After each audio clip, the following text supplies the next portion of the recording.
the best advertising for you is like if your results are so good that people talk about it. So that happened to me as well. When I'm working with a personal brand, I'm always looking like if they have like some character, like that they have some uniqueness and some...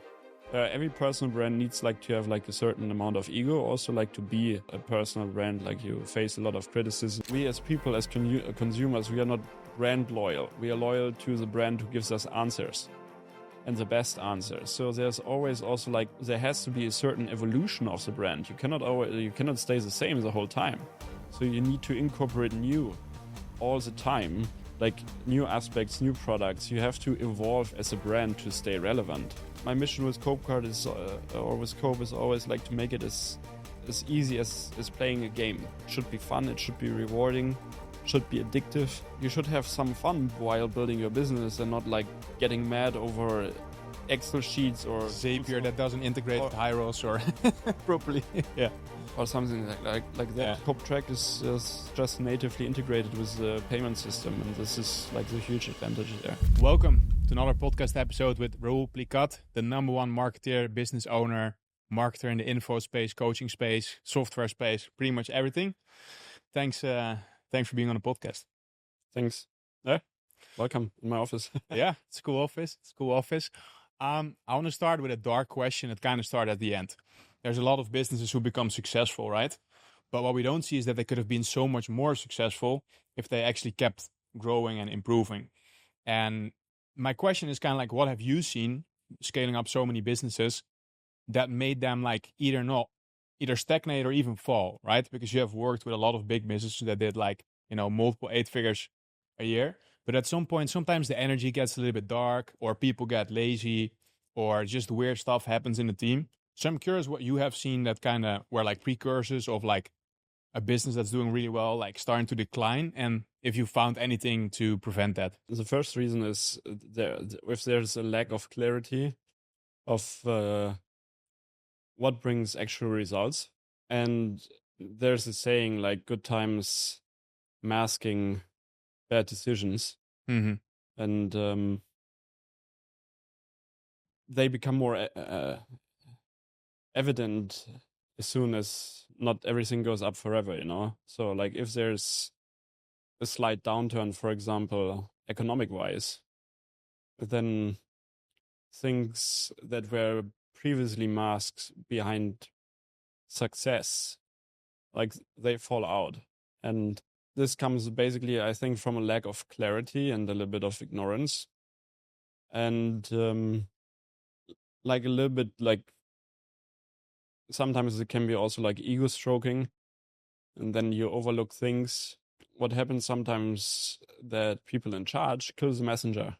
So the people like who basically bring the bad news, and they are highlighting and warning, like their advice is being ignored, for example, and then like these people are removed, and then everything starts spiraling faster and faster and faster and faster, So, but in the end, like if we break it down to one thing, it's like lack of clarity, I would say.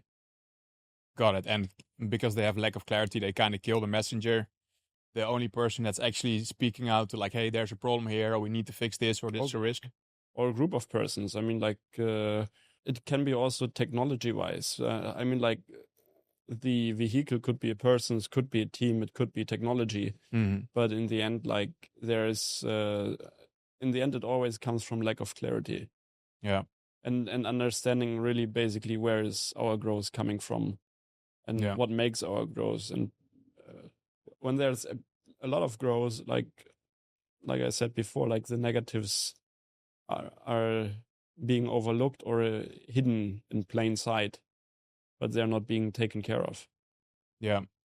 Have you ever seen like this happening where like there was stellar growth?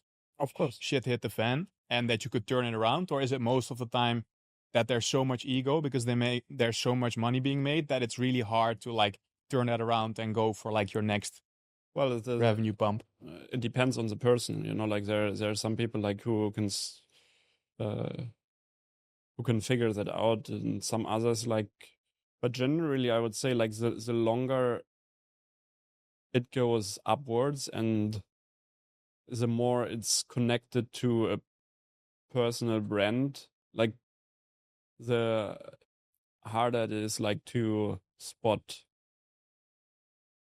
things that are not going well, because people as humans we try to the number one thing we always try to do is like to protect our identity, like or like also like how we are perceived from the outside. And then if you're not aware about this, you make decisions that you basically when you started wouldn't have made. But now like the success and everything is part of your identity, and you autonomously trying to protect this. And if you're not aware about this, like you make a lot of wrong decisions. Yeah. And have you implemented anything within, for example, your marketing partner agency company to prevent this, or to try to, kind of prevent this? Or has it been kind of hard to do? Well, it depends. I mean, like it depends on the brands. I mean, like there is nothing. I mean, like you can. It depends really more about the psychological awareness of the people you're working with, and there are some like who get it, and there were also some in the past like who didn't get it. Yeah. I think Yeah. it's part of that. I mean, like you get the growth that you deserve in the end. You know. Yeah, that's fair. And have you seen it a lot that when, let's say, people, end the partnership or go their own way, that everything goes down after that? Because that's kind of what I see, where I'm like, most of the time they think it's like some kind of shiny object that they need to fix, and then they kind of throw out the baby with the bathwater, right? Yeah. And then they never really get back to that level anymore. I guess because their identity breaks or something. Have you seen that? Like if there was like, a collaboration paused or stopped, and that then everything went even worse, and like people pretty much, burnt the whole business, or that's not something you have seen? No, of course happens. Yeah. Yeah, that's always a bit sad. Yeah, but what to do? Yeah. Yeah. Yeah. And you have that even more, right? Because you, if I remember correctly, when you were 21, you sold your agency, right? Mm-hmm. And then you went solely into partnerships. Is that correct? Yeah. How like did you transition or like switch there? What was like the idea that like started that? Where like I don't you sold you sold your marketing agency. I guess it was like a lot of employees, a lot of fixing fires all the time, and then you were like, okay, what like started that idea? Like, okay, I'm just gonna partner up with people and keep growing like that, continue like that. Well, I mean, like I did this before, but with the agency, like we started like uh because I sold it like in two batches. So Okay. like in the first I sold half of the company, and then later I sold the rest. Mm-hmm. And like when I sold half of the of the company, like we also like we onboarded like smaller businesses and more, and we also didn't deliver anymore like the whole spectrum of services, but like only selected. And therefore like a lot of things were outside of the control. Yeah. And it was just something that I didn't had any fun with, and that was like not very interesting for me in the end, and where I didn't see also much growth potential. Yeah. And when there are a lot of things outside of your control, like you can do like the best job ever, but like if there's someone like who doesn't, or like if on the business side of your client things are not running well, let's say lead gen, like you generate perfect leads, but they don't have a good sales process, and the sales team is so weak that they can't close it. Yeah. Like you can deliver like the best leads on a golden platter, and it's not working out, so Yeah, that's my biggest frustration.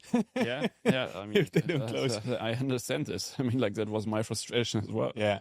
Yeah. Yeah. So then you moved to Dubai, and then you kind of started this. You had a big network then, and you just started reaching out to like really specific people that you wanted to partner up with. Yeah. Like I mean, like I already had like a name, and like so. And on the other hand, like I was always networking as well. So, and I mean, like the best advertising for you is like if your results are so good that people talk about it. So Yeah. that happened to me as well. So Got it. yeah. And then you were just really selective with the people you took on. Yeah, I was very selective and very focused as well. Yeah. What were you looking at that time to take a project on, pretty much? Oh, like I mean, like they had to do like a certain revenue threshold, so the company had to be already mature enough, like so not to start from zero or take the basics. And on the other hand, they had to be potential in terms of brand wise, character wise. Like there had to be something unique. And like for example, for personal brands, like when I'm working with a personal or I'm looking to work with a personal brand, I'm always looking like if they have like some character, like that they have some uniqueness and some. Every personal brand needs like to have like a certain amount of ego, also like to be a personal brand. Like you face a lot of criticism and so on, and like you have to brush this off basically. Yeah. And you're looking for certain traits, and like of course also in the business wise, there had to be like a basement establishment, like that you don't start from zero. And in the end, because in scaling, you want to take something what is existing, what is already working, you want a proof of concept and make it bigger. And when this is not existing, like you're starting basically at zero and like you're wasting your time. Yeah, so I didn't want to do that. Like people needed to make, I guess, at least like 100K a month or something. Yeah. And then a bit more, yeah. 150, 200K a month. Yeah, something like that. And then you were looking for like someone that's, I guess, charismatic or at least unique in the marketplace. Mm-hmm. That's something that I find more and more where like, video is like 80% of the internet. So if they're not good on video, I'm like, I don't want to touch it. Did you have like a similar process there where you were really looking at like, hey, are they good on camera? Yeah, I mean, like, there are a couple of things. I mean, like being good on camera, you can learn this, but the main question is, are you driven enough to learn this? Mm-hmm. Are you driven enough to do whatever it takes, like to get to the goal where you want to go? Because like everyone has dreams and everyone says like, I want to be this and that, but are you willing to put in the work? And like, there are actually a lot of people like who don't want to put in the work or whatever it takes or what is necessary, or like to commit for fully like for content creation, or like also the other thing is also like to be formable, because like from my perspective, it's always a little bit like an artist, because I have ideas that the personal brand didn't have by themselves. For example, like they would never go this direction, but like one of of my talents, I think, is I can spot potential in people and bring this potential out as long as they want it. So like, can they listen? Can they take advice and implement it? So yeah. That's like, that was actually my follow-up question. Like, how do you spot whether you think they are driven enough to do what you want them to do, and whether they are like malleable, formable, or that's just like an intuition you developed, or do you have certain questions or little tests that you do to figure that out? Oh, like a test? No, but I mean, like it's, I would say like it's maybe emotional intelligence, that is learned over the years. Mm-hmm. But yeah. There's no real, I don't know if there's a real test. Maybe if I would sit down and like dumb it down, but no need for that, because I know what I'm looking for, Yeah. Got it. So yeah, you just mentioned like, hey, people need to be driven and actually committed to content creation. And of course, they need to be okay with your ideas. I think this is also something where, there's a lot of marketing agencies or marketing partners that kind of get a bad rep, right? It's like, hey, you're not really delivering. Mm-hmm. But on the other side, sometimes it's also, the business owner who doesn't really do a good job. So how do you think that as like a business owner, if you're dealing with a marketing agency or a marketing partner, you should kind of hold them accountable and make sure that they're doing the things they are doing, or like whether they're good enough, and that whole like process? Like, what do you think, like from a business owner's perspective, is the best way to deal? Like, let's say you are a business owner, you work with yourself or you work with a marketing agency. What are a few things that you would like look at to see whether that partner or agency is actually doing their stuff and performing? If there's not like crazy revenue increases, of course, because then it's kind of and I mean, like, first of all, there should be it should be very clear what is this agency doing, because if it's just in one area, for example, then like it's quite easy. But when you have, for example, like an agency like who is acting in multiple areas, like it's more about not just delivering, or like if it's just, for example, like for a service, or are they building actual infrastructure with processes and everything. So because a lot of services are being thrown around as being an agency service, but actually there are also like a lot of services like who are more like a growth architect. So they're establishing like complete new processes, complete new distribution ways. So, and often like new distribution ways also like take time because the infrastructure has to be built. Same like, uh, uh, for example, if a country wants faster shipping times, they build railways. Yeah. Okay, but until these railways are being built, there is a time delay, obviously, because material, installation, connection, and so on. I mean, like now with railways, that's very obvious. But with digital infrastructure, it's sometimes not so obvious. And like there are also like you need in the end clarity of what is being built and what is the time frame. Yeah. And of course, then like there's the building time, then there's some implementation time, and then there's time to review results, and then like to be measured on these results. So it's like not a question that you ask that can be answered like with a hammer and a nail. It's nuance based on what is the agency in the end actually delivering. Yeah, but that also makes it quite complicated, right? Because you can kind of, until the infrastructure is being built, being implemented, you can kind of hide behind that. So exactly. But I mean, like growth nowadays doesn't happen from easy. It happens from, on the other hand, it doesn't also happen from being too complicated. That's the other paradox. So, like, it doesn't need to have like everything super complex or the most complicated system. But on the other hand, there need to be at least a system that is working. So it's also not easy or fits into one answer. So sometimes I have a feeling that some people or that people lost like the nuanced view of what is actually driving growth and what is um, like to differentiate. Now everything has to be like black and white suddenly, and like that's not how success in business works actually, like it's there is no black, then there's no white. There's a lot of in between that you need to figure out, where you need to dive in, spend the time, and it's not like instant coffee where you press on the button and everything works. So like you figure that out, and that's part of the process. And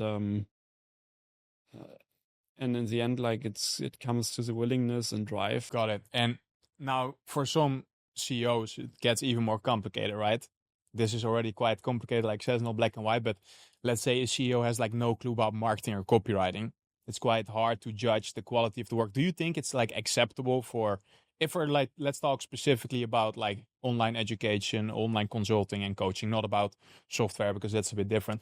If we're talking about the online education space, do you think it's acceptable for a founder / CEO who is the face of the company to not at least have a basic understanding of marketing and copywriting? Do you think they can ever reach their full potential like that?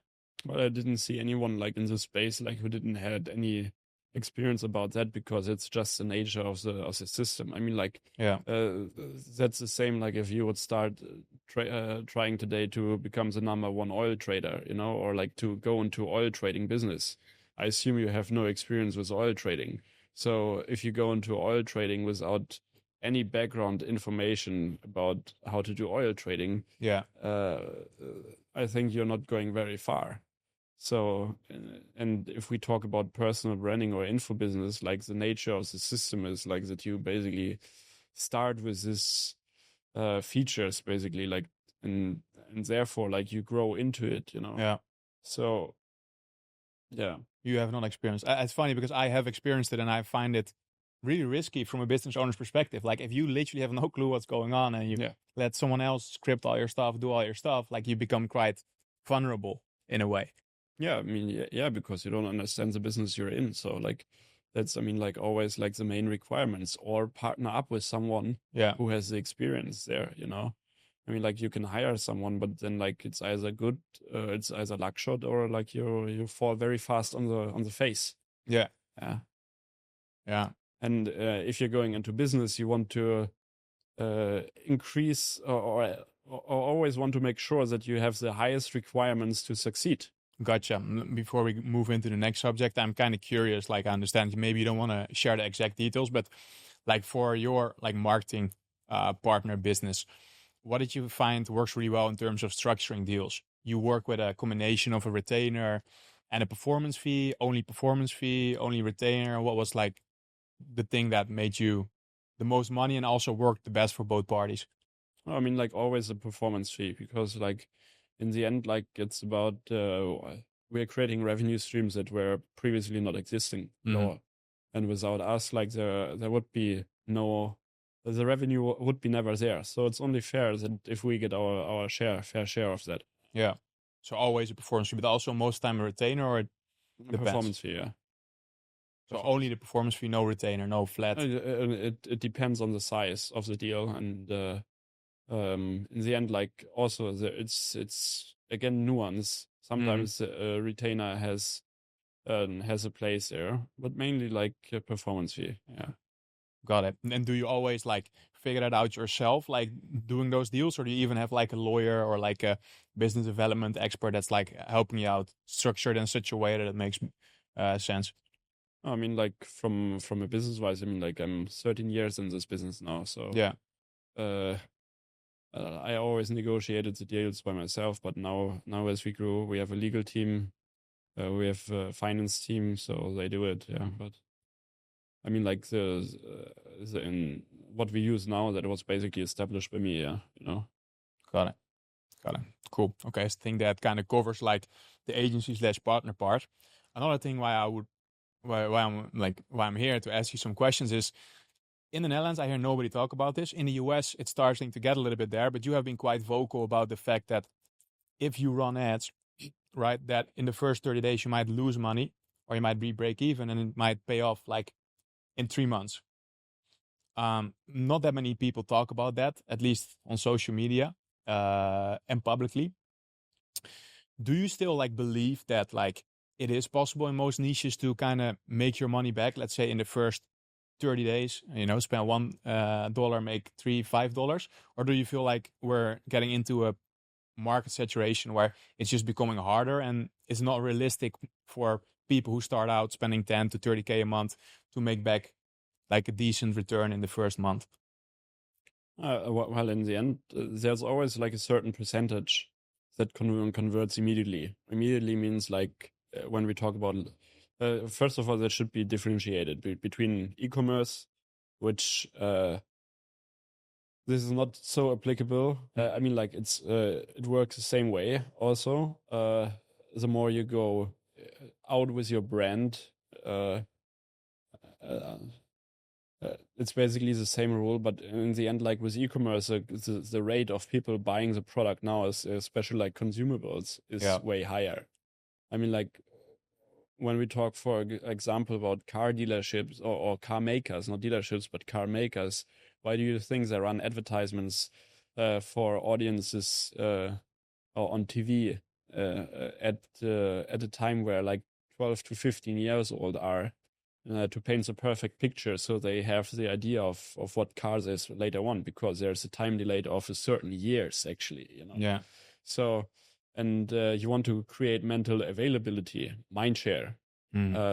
So if you think about something like a car and you're like, oh, like Mercedes, that's my dream car. That's what I want to drive one day when I'm an adult, for example. Yeah. So even there's a time delay. Now let's go like there's e-com, where there it's about being profitable directly, and which is should be always the main goal. Yeah. But when we talk about lead gen, then we're talking about the time delay that you spoke about it. And with lead gen, there's always a certain percentage between 1 and 3% that buy directly, like within 7 days, 14 days, 21 days, a month, let's say. Yeah.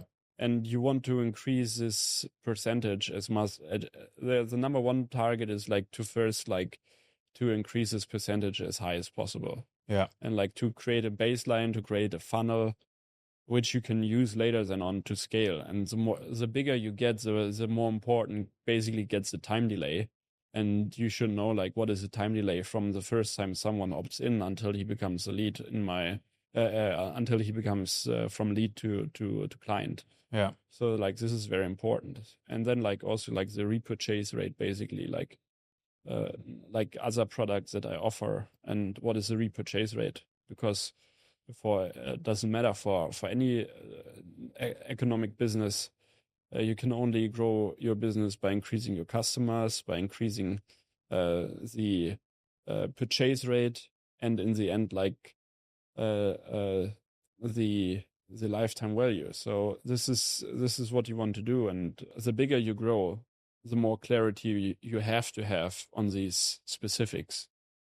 Got it. Because the CPAs go up, right? So then you cannot push for, let's say you're spending, I don't know. That's actually a question I had to make this maybe a little bit more practical.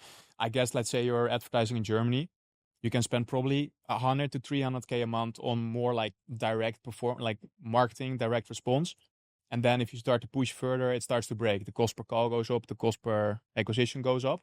And then it starts to become more of a play where like thinking more long term and being okay with break even. Do I summarize it like that? No, no. I mean, like, yeah. I mean, like, there's always like some cap, and this cap basically is like the growth potential is always kept first of all by the market size. Yeah. So it's like when you're talking about, for example, about Germany, like spending 300-400K, 500K, like it's all possible. Like it also depends on the channels where you are. Yeah. But like you can get a 5 to 10x return on this 400K every month. So even like 700, 800K, it depends a lot on your again, there are multiple factors. So one of the factors is actually like your acquisition funnel, basically, and then like your engagement funnel, because like also like for all the leads you generate, not everyone will sign up directly. People need to be nurtured. You have to hit different angles. You have to follow up with them relentlessly. Then you have to have a sales team in place that goes after this as well. And then you have like all the different platforms there. So which you can optimize in itself again. And then you also have to consider that we as people, as consumers, we are not brand loyal. We are loyal to the brand who gives us answers and the best answers. So there's always also like, there has to be a certain evolution of the brand. You cannot stay the same the whole time. So you need to incorporate new all the time, like new aspects, new products. You have to evolve as a brand to stay relevant. Another abstract of this is the music industry, for example. Like if a music artist or like the biggest music artist, what do? They launch every year like a new album, a complete new album with a new show. So to stay relevant, because otherwise the competition is so high there. If they don't reinvent themselves continuously, like you're gone. And this is the same thing from Apple. And on the other hand, it creates also a paradox that at a certain level, we expect basically that the brands are reinventing themselves. Because what is happening if Apple doesn't launch a new iPhone every year? Like people get mad. Yeah. So there's it's an evolutionary cycle. And this evolutionary cycle is like a law of physics. It's always the same. And there's always like a paradox also inside, and from every perspective where you go inside, that on the one hand, you have to, at your core, like you have to be the same. But on the other hand, if you're like too long at your core, people get bored. which is a paradox, and you need to solve this paradox and be aware of these paradoxes so you can solve them. Yeah. I mean, that's one of those kind of annoying, boring things where you just have to keep doing new stuff every month, every quarter.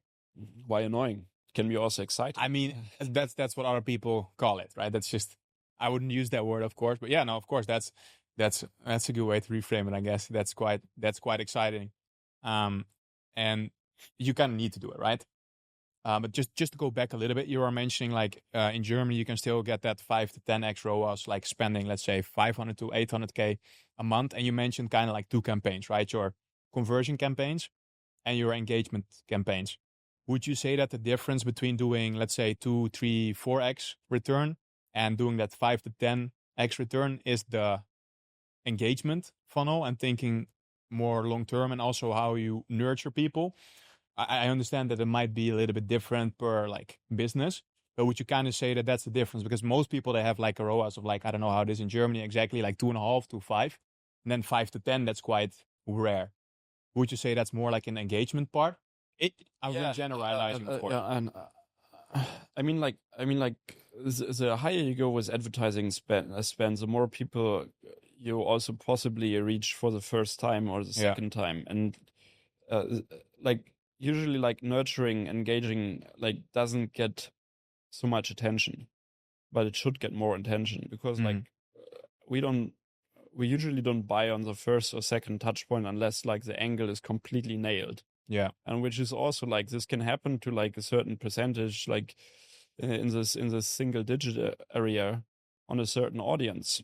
But like, that's like, even if you nail it and say like you convert directly of 3% of the targeted audience directly in the first month, there are 97% maybe who saw your ad and didn't convert it. But they might be interested, but they're looking for more. And if there is not more where they can find it, consume it, educate themselves, and get a breakthrough moment, then it will be difficult again, you know? So, because like you're not building the relationship, you're not building authenticity, you're not showcasing like an emotional warmth from the brand perspective, like to make people trust you. And we are looking for trust. We are looking that we get the answer, that what we pay for is that we get actually like the result we're looking for. So like this nurturing aspect is like super important. And you called it engagement. You can call it nurturing or engagement. It's the same. Like, but that's like a lot that doesn't have to fall directly under advertising spend. I mean, like you can also do it as well in that moment. If you take a piece of content and advertise it, it should always like have the objection of the conversion. But if you take, for example, a YouTube video that you used before as part of nurturing, of the nurturing funnel, which you release, which is free to watch, and then you see like it gets great results organically. Like you can also try to run it as a paid ad, as a new angle. And then like the question is then, does it count as engagement or does it count as direct advertising? Because the same, somebody see it who never saw you before, and somebody see it who already saw 8 ads or 9 ads before and didn't convert, but now he sees the video and he converts through this video, which you paid money for, like, so he can see it. Yeah. So again, like the lines are blurred, but that's why I said like you need to have proper tracking, a proper data structure, to figure out. And the higher you go, like it's also like more about the blended return, so that you understand what are the touch points, or what is basically the psychological journey a prospect has to go through to adapt to your belief systems, because like you're a solution provider and you can help someone with his problem, and the people or the target group who has a problem thinks a certain way, and you want to get them to another certain way, so they come to the belief your product is the best, I need this product, I'm willing to spend money for that. And then the question is like, okay, what are all the nuances that I need to be aware of that keep them to going there by themselves, so I can help them. And in the end, if I help them, they see me as the best choice. Yeah. Yeah. And that then also keeps changing all the time. Yeah. Because people see it a couple of times, stops working, and you keep evolving, I guess. I mean, like, I wouldn't say like it stops working. I mean, like the most important thing is like it doesn't stop working if you're evolving. Because if you're evolving, like you're always top of mind, and if as long as you win mind share, like your I would call it idea journey stays relevant with it, so it doesn't stop working actually.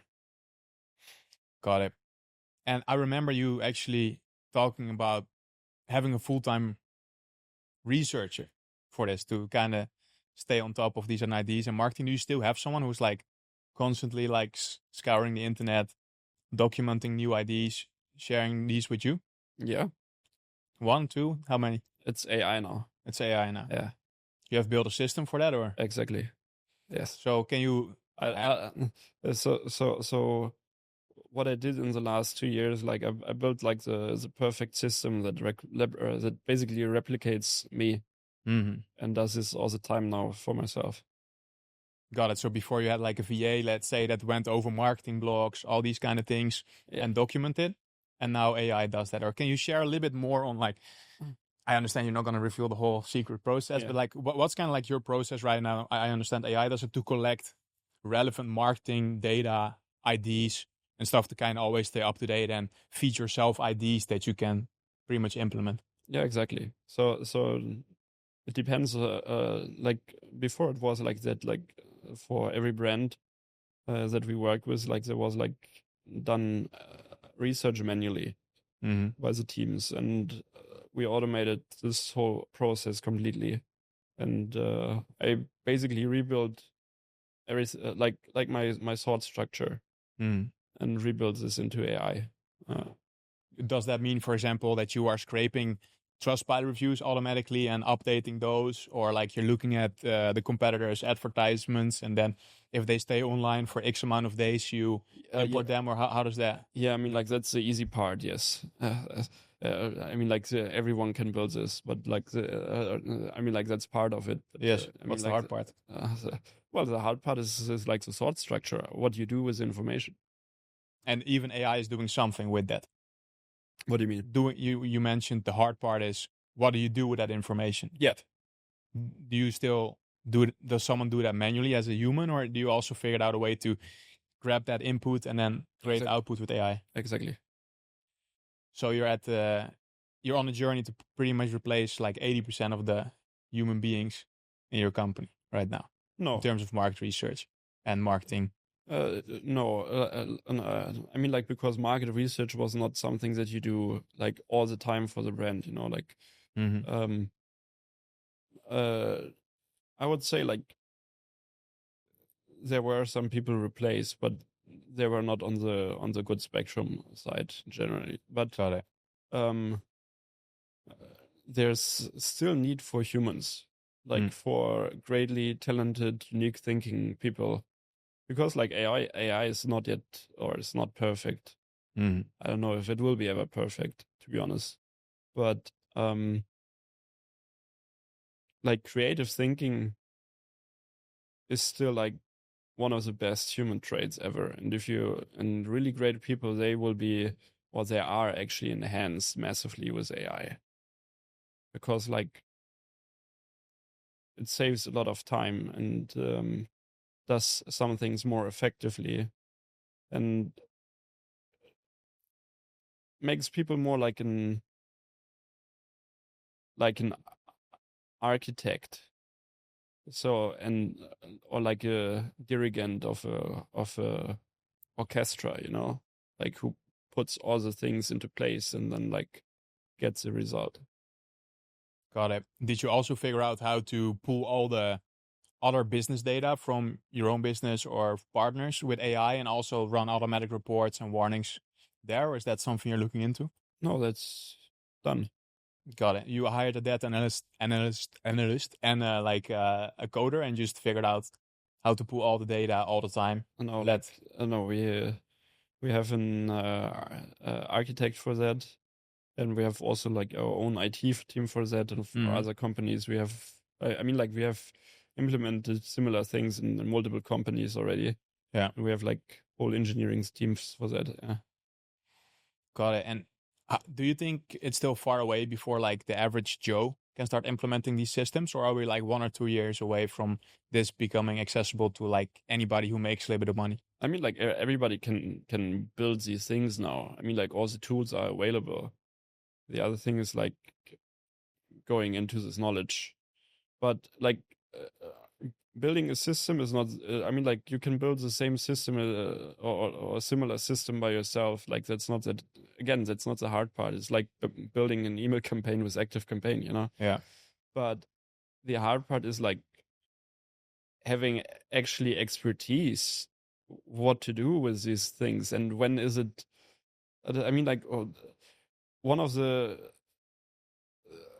more or like more obvious problems with AI is, for example, that AI likes to summarize, and there's like, especially in marketing, when you summarize too much, like a lot of important information gets overlooked. Yeah. And this is then not available, and then like everybody can replicate the system, but without knowledge, or a similar system, but without knowledge, like there's so much being lost. So I mean, like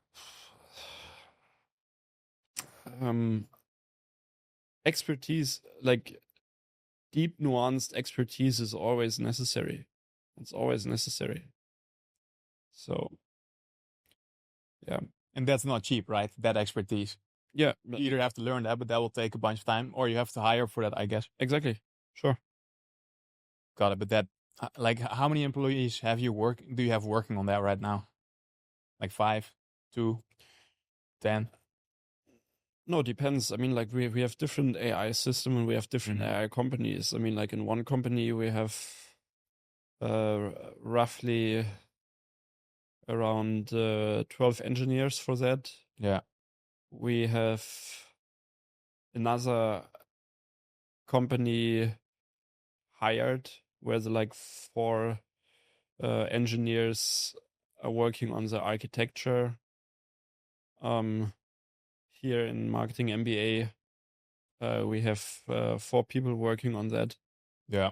So it depends. Yeah. Yeah. And in CopeCart, for example, I mean, like in CopeCart, we have our whole engineering team is more than 40 people. Yeah. And I would say like roughly 25% of that are working more or less on AI. Yeah. Yeah. Yeah. So that's kind of what I mean with it's not like 100% accessible to average Joes, right? Because you kind of still need the skilled workers, which I guess are also not cheap, generally speaking. But I mean, like that's, the tools are there. Yes, the manuals are there. It's like SaaS. Like you can buy now like AI services like with a subscription. You know, like no need to figure everything out by yourself. Just buy what is working. You know. Yeah. If you don't have expertise in that, and if it doesn't, I mean, like it's also very expensive to solve like certain kind of problems. So like, if this is not your main business, then like just buy a subscription for $100 or so, you know, or 1,000. I mean, like AI agents is something that we will see now very soon, way more often, where you can buy an AI agent team where you pay, for example, let's say $5,000 per month, which gives you basically the power of a team of 15, 20, 80 people, you know? Or let's say like even 3 people, but they're like 3 very good people instead of 3 average or 6 average or 1 average that you have, which you pay the same amount. Either you pay it to the person or like to the AI. And if you get more leverage with AI, you pay this, of course, to the AI. Yeah.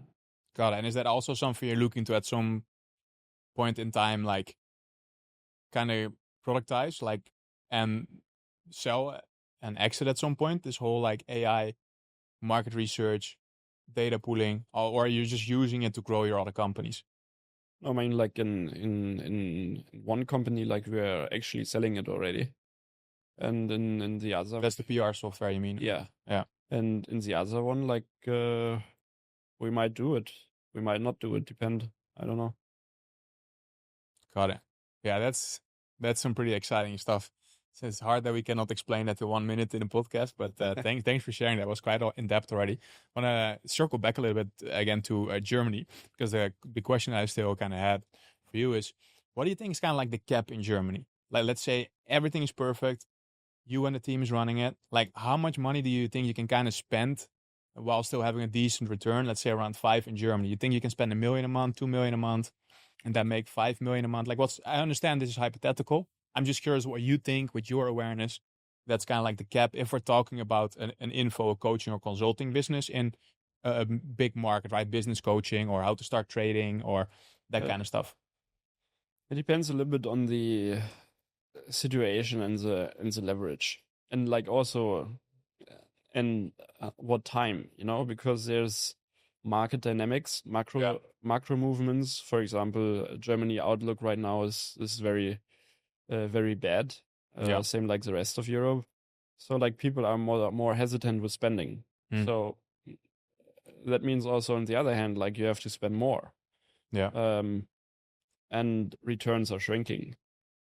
And then it's also depends on your brand evolution. So if you look back, for example, a couple of years, and also the other thing, what is also very important is like the more time passes, the more we go into the years. Like social media platforms are not growing with the same speed as before, and also social media platforms don't evolve anymore as fast as before. So, and people are getting tired of social media. People are getting stressed of social media. So there's a downward trend towards usage of social media, or active users, at least in European countries. So on the other hand, there is an upward trend that even the last bed and breakfast business goes to Facebook to win clients. And on the other hand, there are also like more and more people building online shops. So they also need to advertise. So you get more advertisers, who every one of them needs to get results because Facebook has a fair algorithm. So somebody with €10 per ad spend per day needs to get results, and somebody with 100K per day needs to get results some way or less. And especially like also like if they run the ads on the same people. So it's like a fair algorithm. Everyone needs to get results, but one is willing to pay more because he can spend more, whereas another one who can't spend that much on a CPA. And yeah, so technically the trend goes towards higher ad spends and lesser returns. So and yeah, I think that's the answer for that. There's like, I mean, like, is there an option like to spend 1 million? Yes, there is. Will most people do it? Probably not. Yeah, because, of course. Because the returns wouldn't justify the effort, Yeah. Yeah, I mean, that's why I'm asking you, right? Because you work with the top 1% guys. So you're not working with a random bed and breakfast. But like if you look at the top 1% guys that are really pushing, let's say timing is good in 1 to 2 years from now, is it still possible like to spend around 1 million, 2 million a month on ads in Germany? Like, do you think kind of that's where the cap is? Where it gets a bit like where the returns are not good anymore. Like meaning it's too much work for. Well, it depends also. Like I said, it depends on your market size. It depends on the market size. It depends on your on how good you are with your message. There are so many factors. No, I mean, I'm talking about like someone who's crushing it, literally the best, number one in the market. Probably, yeah. Probably there is a possibility, but again, like, again,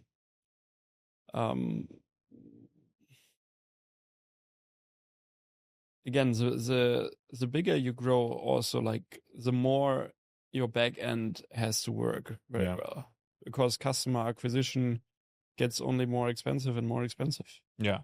just over time and it would scale. Yeah. Yeah. So what is like the maximum that your team has spent like on one project, like in Germany, Switzerland, Austria, per month? Per month, it was I think roughly almost roughly a million, yeah, on one project. Yeah. Got it.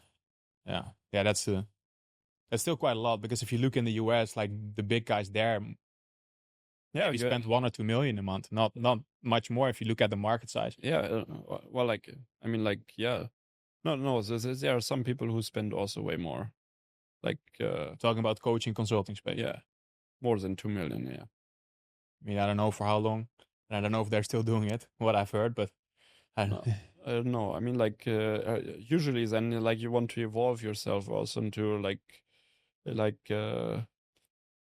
uh, into a service provider and have something more scalable. But yeah, no, there are people who spend a lot. Got it. But then it's combined also with software. Okay, and those people are not really on the internet then screaming about it. No, they are. They are. Yeah. Okay. Then I have to look those up. I knew like 2-3 million a month, but I know there are supplement brands in the US spending 6 million a month or something. But yeah, so I mean, like there's those are that's consumables, and yeah, you have even way more spend than this. Are you doing anything in the consumable space or mainly? No, we do also consumables. Got it.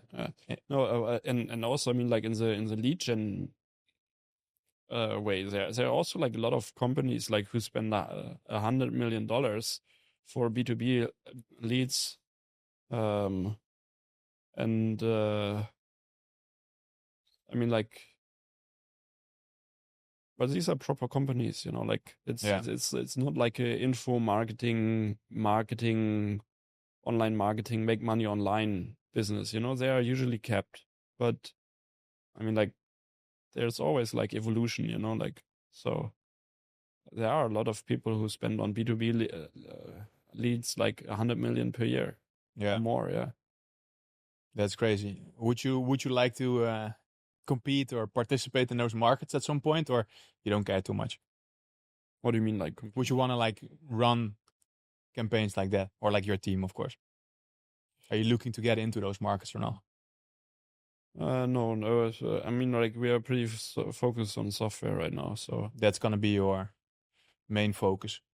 That's my personal main focus is this. Yes. Got it. I mean, that's a nice transition into that. Anyways, that was also on the list.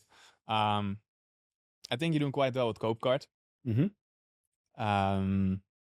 What do you see there? I don't know if you can reveal too much about it. What's kind of like your vision there? Where do you see like your advantages right now that other people are not seeing or looking at in the space? What's your like kind of attack plan for this year? Or maybe this is too personal or too. No, I mean, like for CopeCart, we in 2019 I mapped out like kind of like the vision that it's a business infrastructure for an online business. So, yeah. And this is something that we achieved this at the beginning of the year. Like we rolled out 2 more companies inside, actually 3 more companies inside of the CopeCart universe. So you can take payments. You can one of the other things is not only taking payments, but also like organize your sales team properly and reward them and motivate them properly, because it's gives them a nice interface, like to see how much they're selling. Yeah. And makes it very easy, like to scale your sales team. Is that part of CopeCart? Yeah. Okay. And it's part of the actual features actually, and okay, that you are in full control of your KPIs of your sales teams, because like one of the biggest things that's usually is breaking sales teams is that if sales reps don't know how much money they made. It sounds so simple, but like there are a lot of sales teams with like 10, 20 people where the sales reps don't see directly with a click of a button how much commission they earned right now. Yeah. And CopeCart is paying this out automatically. So you don't need to have like a finance team or like your accountant going every month through the numbers. CopeCart is doing that automatically. And then like I mean like CopeCart alone has 9 main features. So and then we have community, CopeCart community, where you can build your own community. You can do webinars inside. You can give different tiers inside so your community. So somebody with a silver tier sees some post that is for gold tiers only, and then he sees a post but not what's inside, and he can directly upgrade to gold tier, for example. Then we have Cope Member to have membership areas like to host your video courses and so on. Then we have Cope Track, which is with CopeCart like basically the first ad tracking tool where you have like 100% attribution, because there's no other ad tracking tool that is basically directly connected to payments. So like the source actually for all of your ads, which is super amazing. Yeah. And because every advertising platform has now like wrong attribution and is under reporting or over reporting. Yeah. And this is super important, like to scale. And then we have also Cope AI and our AI feature where we have like sales agent in the form of AIs who can do pre-setting calls and very soon also closing calls. And if you have problems with hiring salespeople, like you take the AI agent and all you need to do is generate enough leads and make the KPI works, which are clear represented. So you CopeCart or like the whole Cope universe is basically taking out the guesswork. And that's the name of the in the name itself, like Cope harder, like with CopeCart, like and with Cope, basically how we call this whole universe is all of that. Like Cope gives you all the tools that you need, like to have success in the online world. So you're kind of coming for everybody. No, not for everyone. No, I mean like so. You're coming for Hyros, you're coming for school. And so your thesis is kind of that if you can build a system that's all integrated, that's better than all these, fragmented. Exactly. I mean, like fragmentation creates friction. Exactly. And friction creates the opposite of growth, stagnation. So what we have is just like one pretty simple working system that creates as less friction as possible and makes it like a game in the end to monetize your audience. So gives you all the right tools. It should and my mission with CopeCart is or with Cope is always like to make it as easy as playing a game. It should be fun. It should be rewarding. Should be addictive, and like you should have some fun while building your business and not like getting mad over Excel sheets or Zapier that doesn't integrate with Hyros or properly. Or something like that. Yeah. Nothing against Hyros, also like a great tool, but I'm not about bad mouthing anyone, but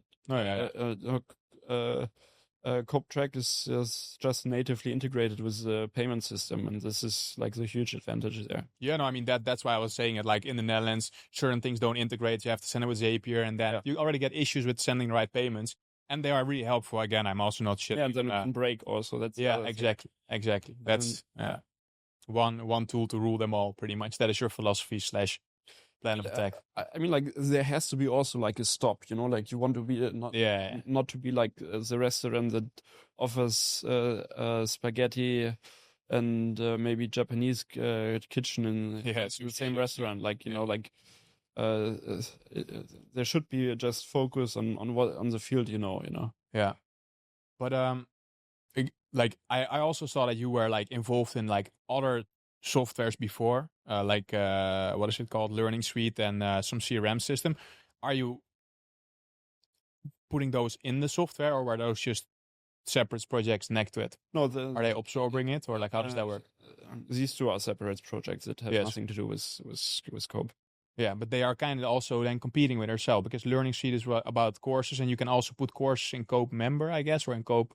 Yeah, more. Well, I would say like it's a different on the overview or like from a high level, they do the same. But if you look at the software, they're pretty much very differentiated because first of all, from the target client, they have different pricing points, complete different pricing points, and complete different sets of features as well. Yeah. So beyond just video courses, both of them, and they're not competing directly with each other. Got it. One is, I mean, like similar. Like you can have different luxury brands, and like on different levels. LVMH owns Loro Piana and Louis Vuitton. So one is like for the lower end, and the other one is for the upper end. So you can kind of compare it with it. Got it. Target luxury clients, but yeah. And what's cool about like following your journey with CopeCart is that you just mentioned it now, you started multiple companies, so you're now in the UAE and you're in the US. I'm kind of Spain as well. Okay. Yeah, I didn't know that. So there you're just hiring a new CEO that starts operating the business locally, or how do you do that? Yeah, like every jurisdiction needs like own CEO, obviously, and an own team. So yeah. And how's that going? Like, how was it to set foot in the US market? You already had a big network, so you kind of could use your network to get the first users in there. And that's actually how we started. Yes. Got it. Do you have any specific things you want to focus on in the US to grow there? Yeah, like we want to put heavy focus this year on US, definitely. Yeah. Got it. Because right now, Ty Lopez is using or is using CopeCart. He is using CopeCart, yes. Got it. And that came through your network, and then now you guys are trying to build out more partners and create more visibility. Yeah, I mean, like, I wouldn't say trying. We're actually doing that already. No, yeah, I mean, yeah. The trying sounds always so like experimenting or like implementing. Yeah, you're right. You're right. No, like we have a market strategy and it's working, and it's growing and it's great. Do you think at some point also like you will be able to like start advertising and build funnels around it, or are you mainly focused on the networking and like being there in real life, going to events, that kind of stuff? No, like the first phase is basically like setting the fundament, like the groundwork. Yes. And once this is working very well, or like usually like you go the path of least resistance. For us, the path of least resistance was going through our existing network. But on the other hand, we also know how paid advertising works.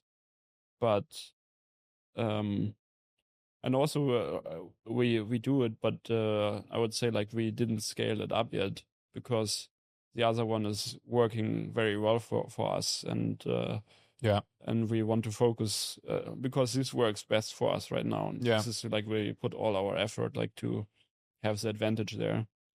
And then very soon there's coming a second business unit that's then taking care just on all the other channels, and then like you set up another business unit and another one, and everyone is responsible for their KPIs. And it's but it's I think it's so cool that you're in that software / payment provider niche, because it's pretty crazy out there. It is crazy, yeah. But I mean, that shows that there's a lot of opportunity. I'm at an event where I go sometimes in Miami, and like there's like then this payment provider is sponsoring it, then the next one, and then that one disappears because something weird happens. So it's really like it's cutthroat. But that's, I guess, also what you like, to compete and to be the best. Although you may be not driven by that, but are you? No, of course. Yeah. And you see the path clearly to beat. I mean, I guess Stripe will be, really annoying for everybody. So that's the easy one at some point from a creator perspective, right? An online creator perspective. And then the other ones. Yeah. I mean, like there are always other ones. Yeah. So, yeah. Are you also considering getting funding at some point for a CopeCart or no? Maybe. I wouldn't say no. Or never. Yeah. I mean, like CopeCart, we bootstrapped. We're doing well. Yeah. but never say never. And like, I mean, like the world is changing fast right now. So, Yeah. one of the most important things is always like to be adaptive, like don't to be like Nokia, who 2 years after they were market leader, like lost everything, and went to zero because they were prone to be adaptive. So Yeah. and sometimes capital will help for sure. Yeah. And I guess also like in 1 or 2 years from now, you will kind of have like a strategy that has like, if I spend this much on events or go here, or if I spend this much on ads, then I can acquire a customer for X amount and the lifetime value is this. So then you kind of have like an easy pitch to get funding and scale even more aggressively. Yeah, I mean, like we know this already, like, Yeah. so yeah. No, I mean, like uh,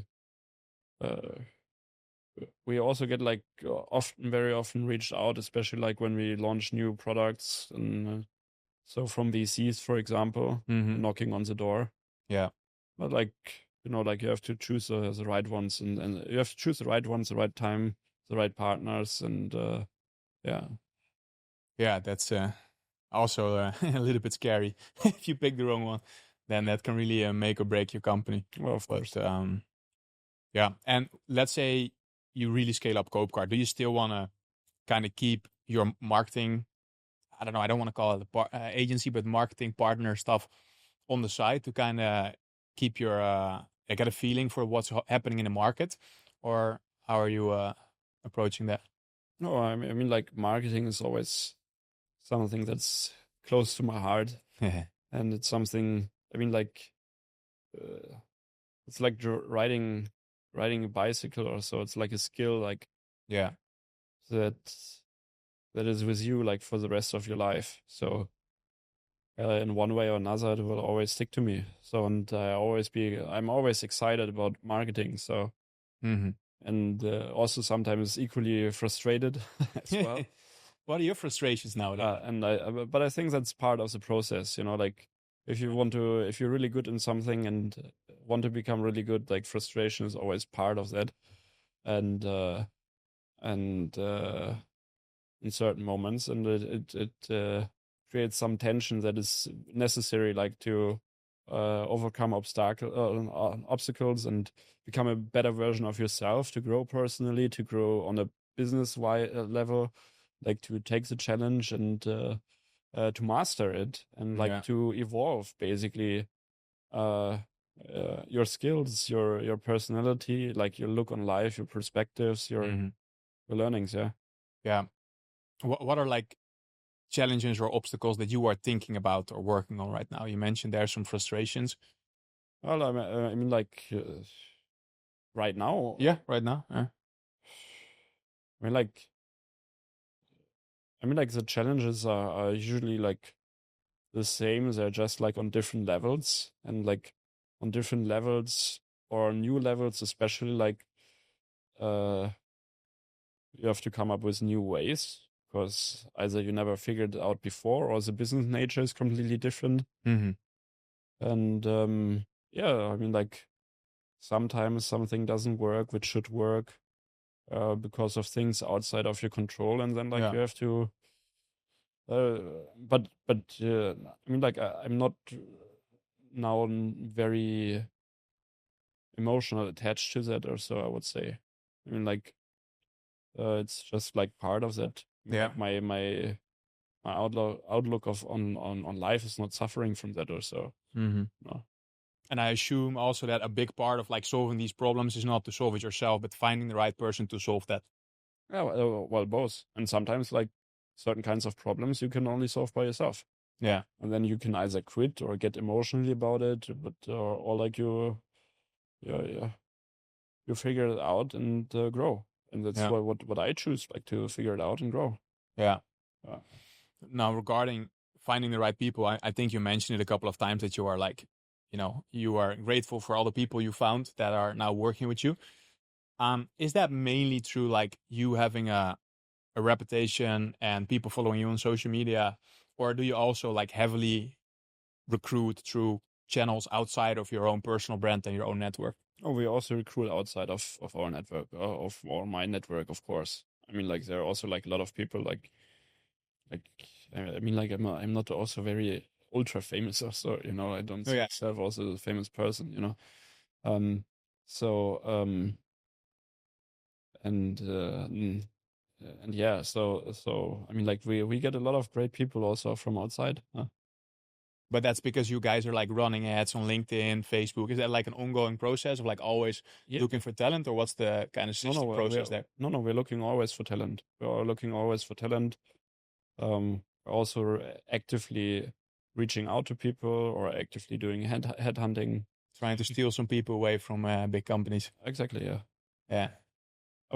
I would not call it stealing, because like that would say that the person you're stealing had absolutely no say in that, which is never the case. So the person itself would say like, okay, I see a better opportunity elsewhere, Yeah. So and yeah.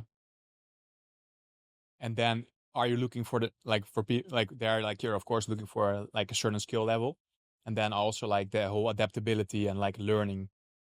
And then I guess now it sounds like you have recruiters who are doing this for you, so they like vet everything before they end up even talking to you. Yeah. Or how does that? Okay.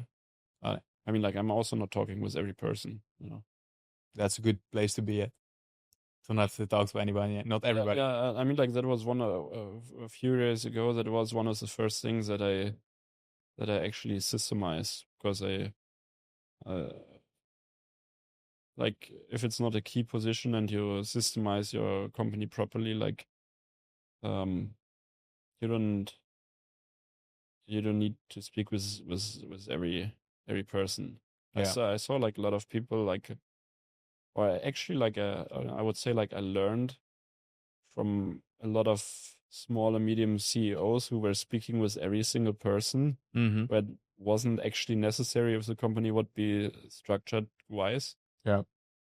And it's a lot of time that goes into that, and only because you're speaking with a person doesn't mean that the decision is ultimately better, because you as a CEO, you can also hire the complete wrong person. Yeah. So only because you are speaking with them, it doesn't mean that or you make the decision it's ultimately the best for the company.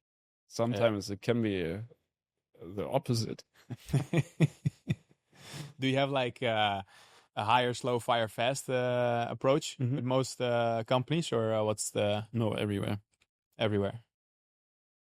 Hire slow, fire fast, and you just have really clear KPIs, and like, I mean, you don't, but like your company.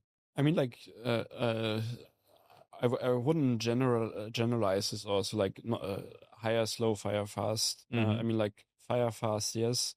Hire slow, I think it depends on the role. Yeah. There are certain roles where you definitely hire slow. There are other roles where you definitely hire fast. It depends, I guess, if you're hiring a CEO or a customer support rep. That's totally different, of course.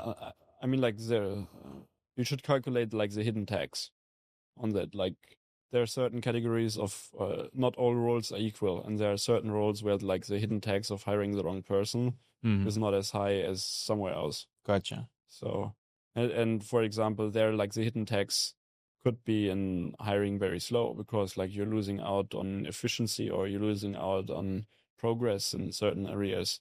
So, got it. Now, if you look at that hiring, would you say like 50% is like network, personal brand, or is it like 80%, or like 80% of it's all like ads and like external and people that don't know you? You have like a feeling for that? I don't know the numbers, but when I would make a guesswork, I would say like maybe 70% outside and 30% brand. That's pretty good, because that means they're also not depending on you too much. Yeah. You did that on purpose, I assume that. All right. I think we talked about a lot of business and marketing stuff. I'm also curious about some more personal things that are still related to business.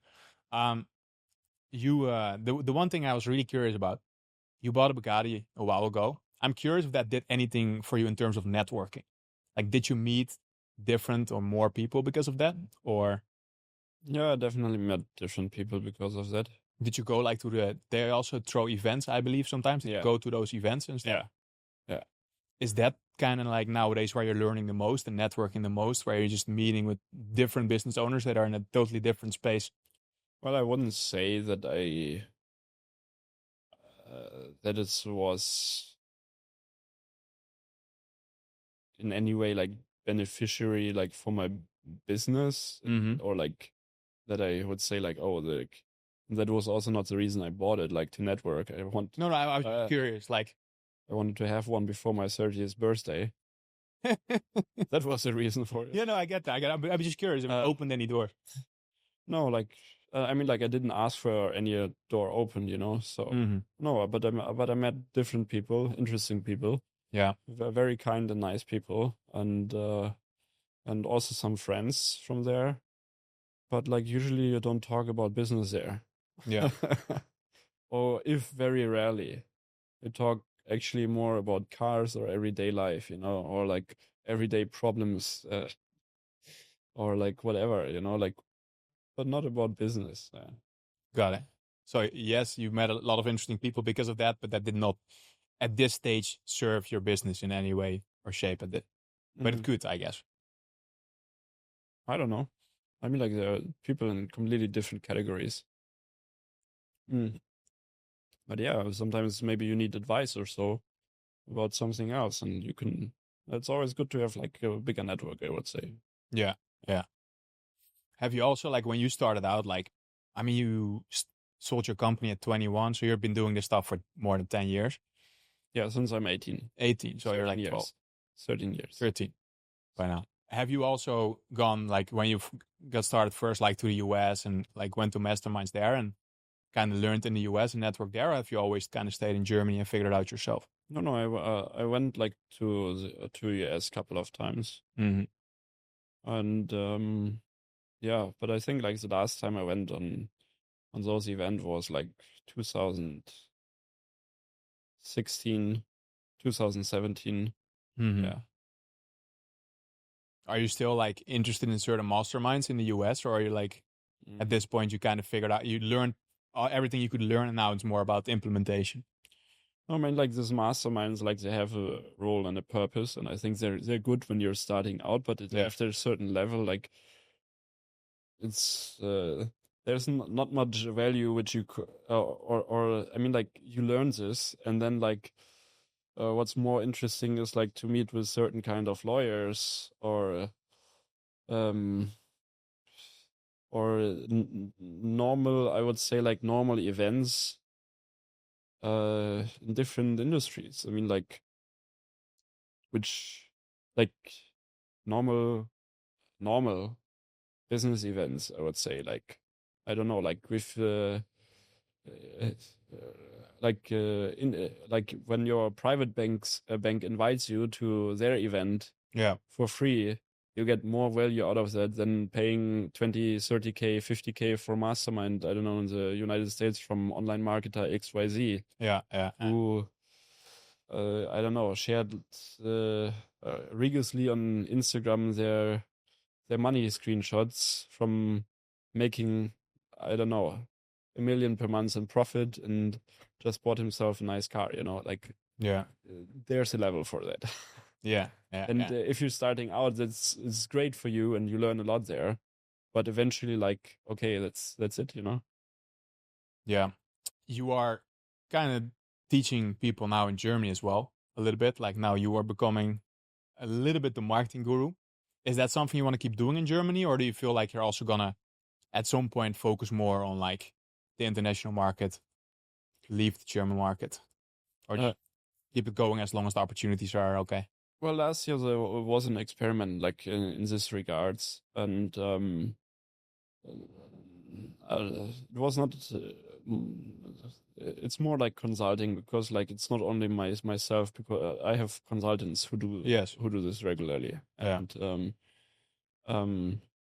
based on all our experience and our knowledge, because we have a consulting part, we have an agency, we have a kind of like done for you, done with you part, and we have like in-field experience, and also people like who are working in consulting worked also long time before in in the field, I would say. Yeah.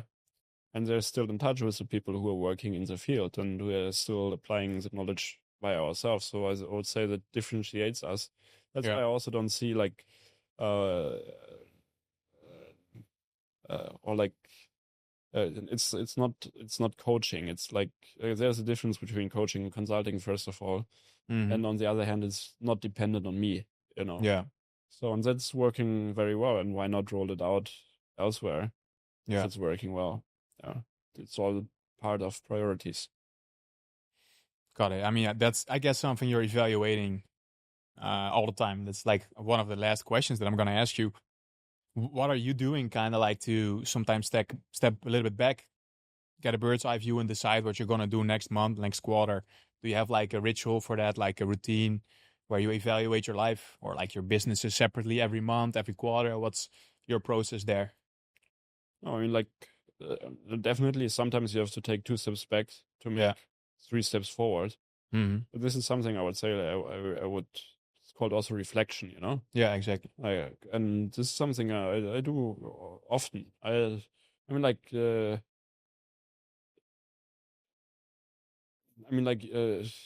every quarter you do it anyways, like, or every company I think do it, like to review what happened in the quarter. Yeah. Yeah.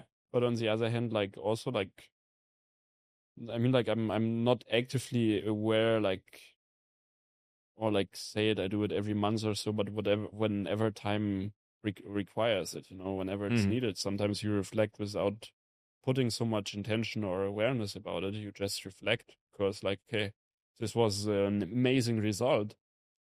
How did we get there, and how can we replicate it? For example, that's reflection. Like, and then like figuring out, okay, how can we make it better, even better next time? How can we improve even on the situation and get clarity about the steps that lead towards that. Figure out the steps that are unclear, and then systemize it, and then make a hypothesis and collect some assumptions and then test it. Yeah. Not trying, testing. Exactly. Got it. I wanted to ask you about your goals, but I saw in a podcast or listened to a podcast that you don't like sharing them. You did your research pretty well. Thank you. So I think it's fun to end the interview then with a different question, which maybe doesn't count.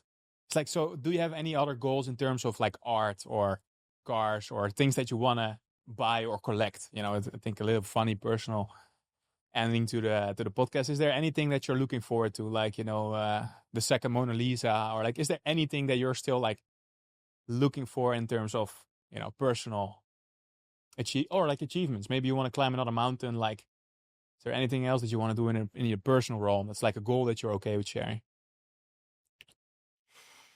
Yeah, I think, I don't know if it's a goal. I mean, like, I wouldn't mind climbing other mountains.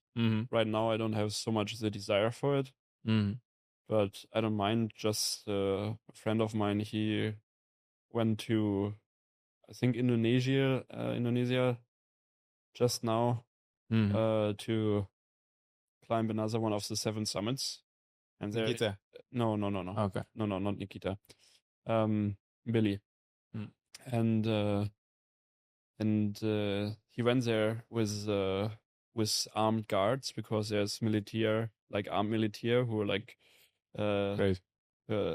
capture tourists there. So like but proper fully armed guys. And I mean, like, it's fun to watch, and I think in the future I might go like on another ones of them.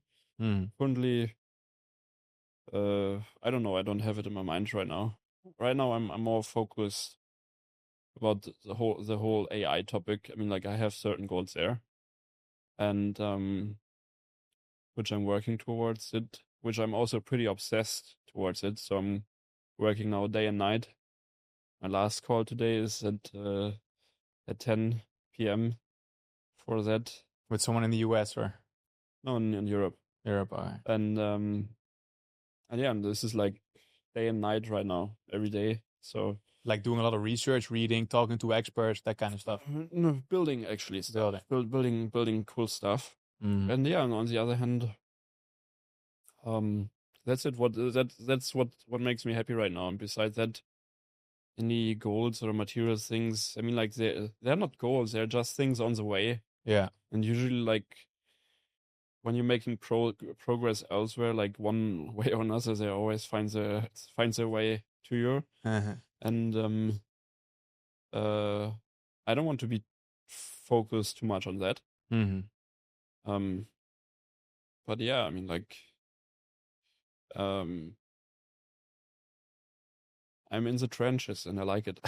Got it. Now, you don't do a lot of podcasts, so you probably have certain frustrations and things that you would like to talk more about. So let's say somebody's listening or watching this, they get you on a podcast somehow. What would you want to talk more about? Is that mainly AI? Is that like something you would just love to talk about, go into? Like what would be questions that you would like other people to ask you about?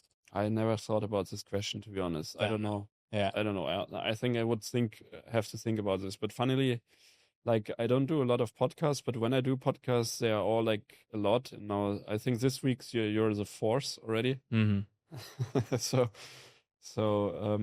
they're all popping up in my calendar, and then like afterwards, there's been always quiet for quite a while. But Radio silence. Radio silent. But now like it's the fourth one this week. Yeah. Got it.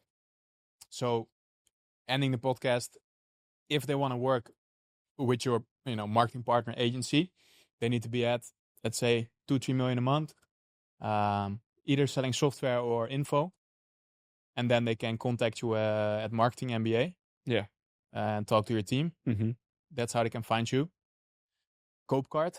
Who do you recommend CopeCart to? So if they're watching, like who should, go to CopeCart right now and just sign up?